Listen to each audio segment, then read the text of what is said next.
warahmatullahi wabarakatuh. Salam Kukar Pintar. Anak-anak, bagaimana kabar kalian hari ini? Sudah siapkah kalian untuk mengikuti pelajaran bahasa Indonesia? Oke, Ibu harap kalian tetap semangat ya. Dan semoga kalian selalu sehat, menyayangi kedua orang tua, menyayangi saudara, menghormati Bapak Ibu guru, mencintai bahasa Indonesia, mencintai bangsa Indonesia, dan jangan lupa selalu berdoa kepada Allah Subhanahu wa Ta'ala. Anak-anak, apa materi kita hari ini? Tentu kalian masih ingat, yaitu menelaah ciri kebahasaan teks laporan percobaan. Buku yang kita gunakan adalah buku siswa Bahasa Indonesia SMP MTS kelas 9 edisi revisi tahun 2018. Halaman 24 sampai halaman 27. Dan buku itu bisa kalian lihat di layar.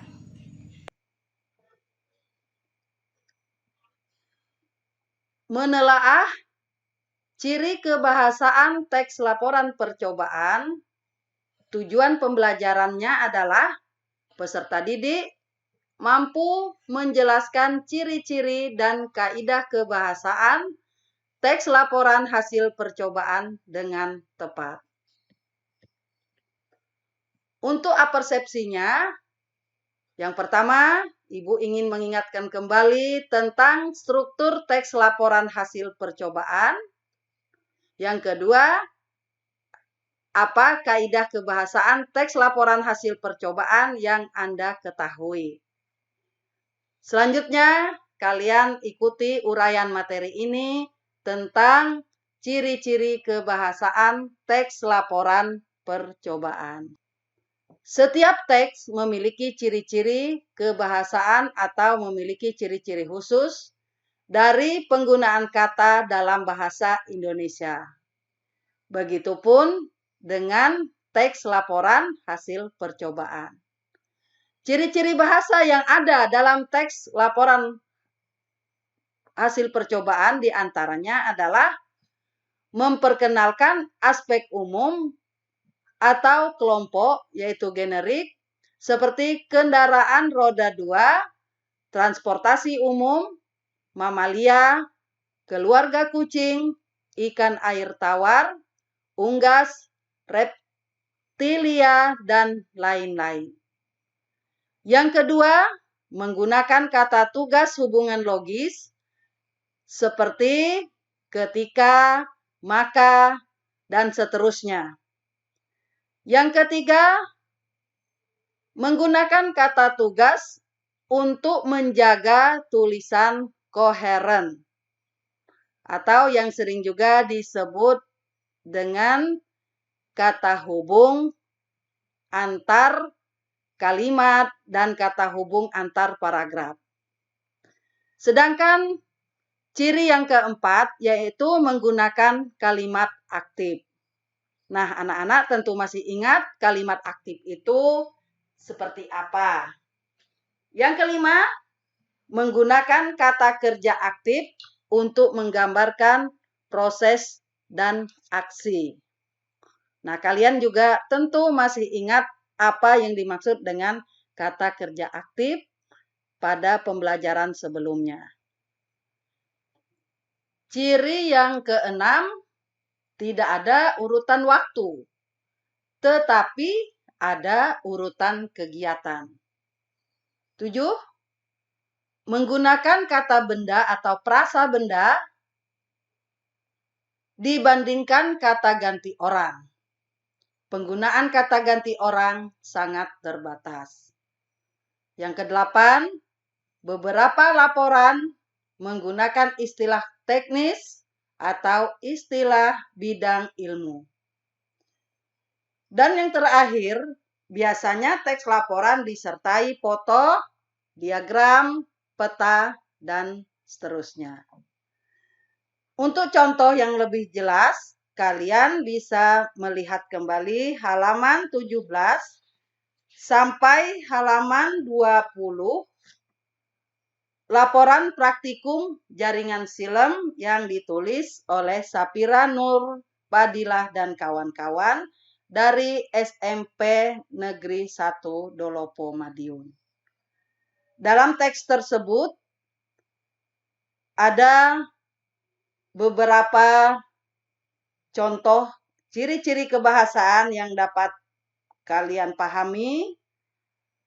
Di sini terdapat penggunaan kata tugas, ada kalimat aktif, ada kata kerja aktif, ada urutan kegiatan, kemudian terdapat juga istilah-istilah teknis, dan di sini di dalam teks tersebut juga terdapat uraian-uraian yang umum dan uraian yang khusus. Nah, anak-anak, coba kalian perhatikan LKPD 1.4 tentang latihan kebahasaan yang ada di layar berikut ini.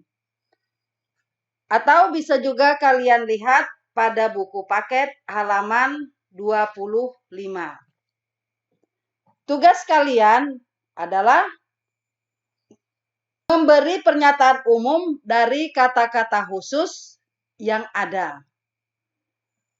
Untuk yang pertama, yaitu tentang pernyataan umum dari kata khusus tangkai induk bunga, tangkai bunga, dasar bunga, daun pelindung, daun tangkai, kelopak bunga, mahkota bunga, benang sari, dan putih.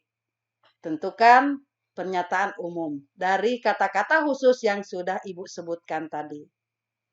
Yang kedua, kata khusus yang ada mikrofon, speaker, keypad, layar tayang, baterai, kodek, digital signal, prosesor, GSM, SIM, radio, frekuensi, konektor luar, antena, memori internal, dan SD card. Kalian tentukan pula pernyataan umum dari pernyataan khusus yang Ibu sebutkan tadi. Dan yang terakhir, ada kata padi, belalang, katak, kadal, burung, gelatik, tikus, ular, dan elang. Tentukan pula kata umum atau pernyataan umum dari pernyataan khusus yang Ibu sebutkan. Setelah kalian mengerjakan tugas yang pertama tadi, kemudian lanjut pada tugas yang kedua. Tugas yang kedua ini ada pada halaman 26 buku siswa bahasa Indonesia atau buku paket. Di sini terdapat sebuah teks yang terdiri atas beberapa paragraf.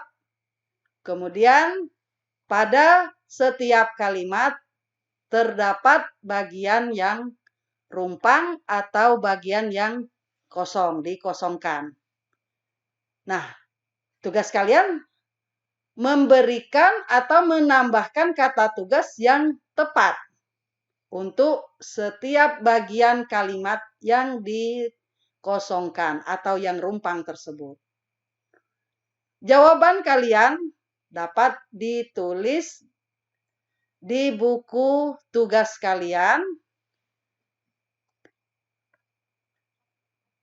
Kalian tidak perlu menulis paragrafnya, tapi cukup menuliskan kata tugasnya saja. Oke anak-anak, selanjutnya Ibu akan memberikan tugas yang terakhir. Tugas yang terakhir ini yaitu membuat mind mapping tentang kaidah atau tentang ciri kebahasaan teks laporan. Tugas kalian mudah saja. Cukup menuliskan kembali ciri-ciri kebahasaan yang sudah Ibu sampaikan tadi pada tempat atau kotak-kotak yang ada sesuai dengan nomornya. Adapun bentuk daripada mind mapping ini, silahkan kalian membuat bentuk yang lain yang sesuai dengan kemampuan kalian atau kreativitas kalian.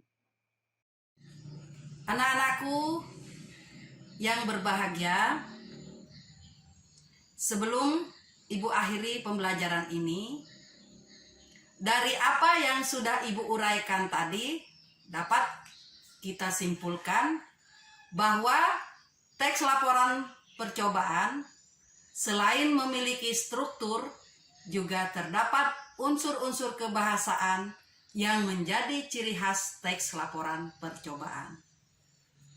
Dan sebagai refleksi, bagaimana perasaan kalian setelah mempelajari ciri-ciri kebahasaan teks laporan percobaan?